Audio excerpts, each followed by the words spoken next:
I am a comic book fan made good who got a chance to work in the field that I desired to since I was probably 3 years old.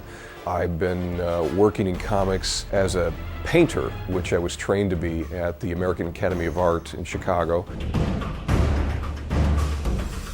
The comics that I've done since I was 19 have been all painted illustration, and that's kind of my gimmick within the art form. And I still use actual paints on actual paper and airbrush and everything mixed in.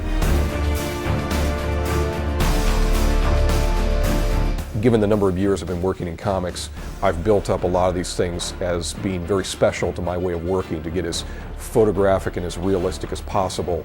So it is in very similar keeping with the way they worked on Mortal Kombat, but very prehistoric by standards of working with the computer.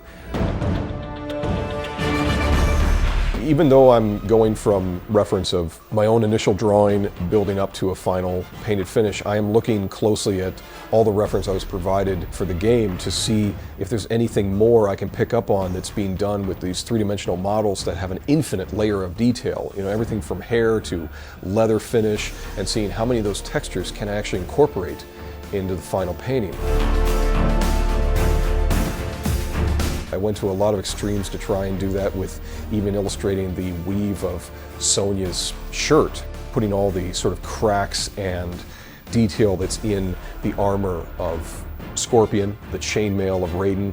These things I wanted to show that, like, hey, I can do it too, but my way is going to still be done by a hand holding a brush, and I was trying to measure up to all those details that were created for the game.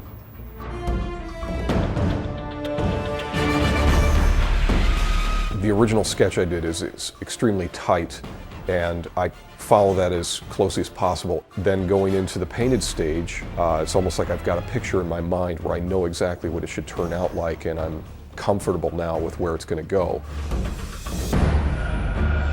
I try and use the airbrush sparingly so it doesn't really overwhelm or completely take away from the human hand side of things. And that's hopefully what I'm completing at the end, is something that feels like it was the process of an organic gestation, something that feels very natural and real. And I was very pleased with the result of the final piece.